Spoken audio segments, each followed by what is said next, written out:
Welcome back to the FlipNerd.com REI Classroom, where experts from across the real estate investing industry teach you quick lessons to take your business to the next level. And now, let's meet today's expert host. Hi, my name is Jack Shea, and I'm pleased to be invited here to the FlipNerd educational platform. And I have a topic that I'd like to share with you today that I have done and I do, and you could do it too in your town. And that is buying receivables from tradesmen. This show is sponsored by PassiveRental.com. Pretty much all of us, especially if you're a rehabber or a rental owner or multi-family, whatever kind of real estate you own, it requires maintenance. And if you're a rehabber, it requires a lot of tradesmen doing it of all colors and varieties, and roofers and plumbers and electricians. My typical renovation rehabs were not, major, although I have gotten, unfortunately, into a few 50,000 and up rehabs, which I wished I hadn't. But anyway, so so I know these tradesmen personally. I've been dealing with some for 20 and 25 years. And the ones that I deal with are the AC guy, the plumber, the roofer that's not a large company that has a fleet of trucks and an office staff that does collect and sends out billings. They're typically a guy and maybe a helper, and his wife sends out bills to the clients when she gets a chance between the kids and her job or whatever. And these people have receivables where they haven't got fully paid. If a roofer gets $4,000 down on an $8,000 roof, he has to collect the other $4,000, and sometimes they have trouble doing that. The typical AC guys that I know, a small central system installation is $4,000. They go buy the compressor, they go buy the stuff, the duct work, they put it in, install it, do all that work, and sometimes they don't get paid. So the people string them along, and the wife sends a letter or two or makes a call or two. But so these fellows, I asked them if they have some receivables, and some of them have several on that. They've tried a little bit, but they're busy every day. They're out on the streets doing work, and they don't not go back and knock on doors. So I would say this $4,000 central air job, I'll pay you $3,000 when I collect it. Is that fair? Now, it's been 90 days since you did it, and you're not getting them.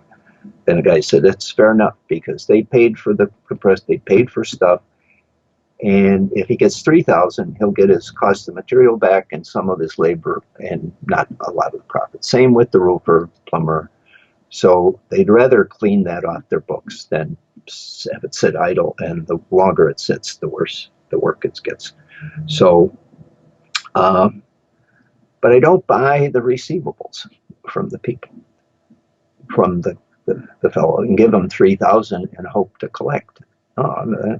I'm going to option his receivables, and that's what other people haven't done. So I'm going to give him $500 check to option $50,000 of his receivables. So he gives me a list of them, and I give him $500. If I never collect the dollar, he has $500, and really nothing to lose. So after I option $50,000, I start.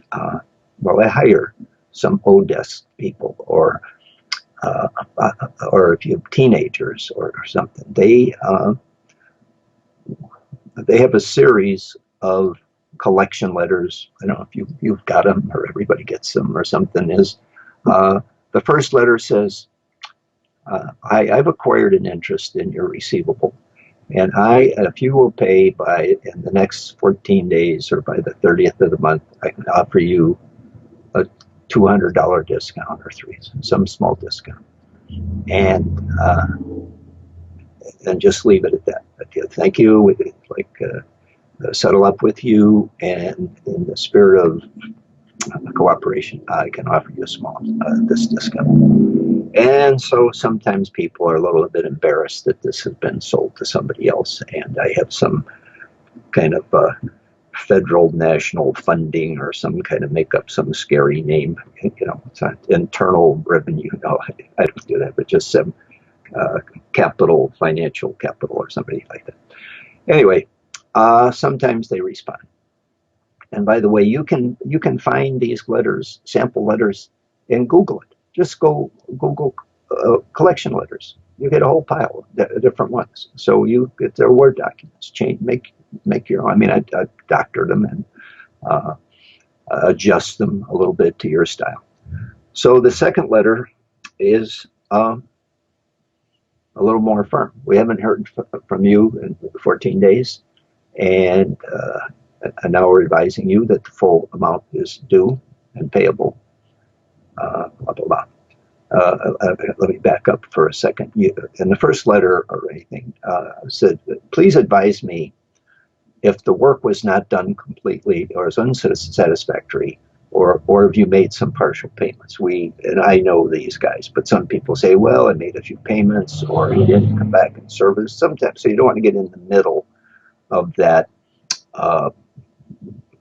discussion with the tradesman and the client. But if they don't have any offsets or complaints, which they rarely do, that I want to clear that up at first. So the next one is, okay, we haven't heard from you with the second letter, and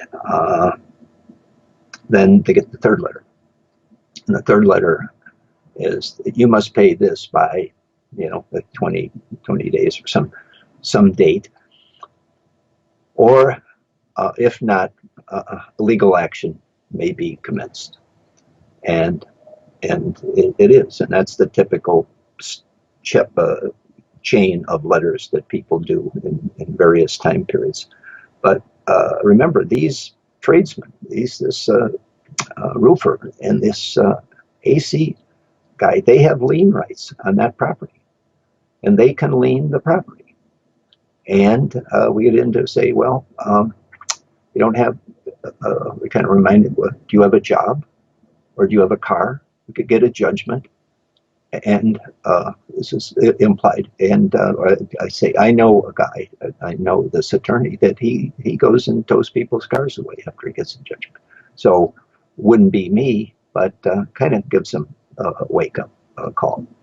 And so if some $5 an hour people or a teenager in the house are doing this, you don't spend a few minutes doing that. And if you make $1,000 on a three, then you collect $4,000 and give the guy $3,000. So you made $3,000. So you can do this. You probably know these tradesmen. I see them at meetings all the time, and so I have a list of the guys. So this is something you could do, and you do this with your IRA money. This is your Roth IRA. That $500 gets $1,000, and it may get $5,000 or $10,000, and it's legal and it's honest and it's according to the rules. That this few $100s, the best place to come from is your IRA, and this is another way that you should be turbocharging your IRA.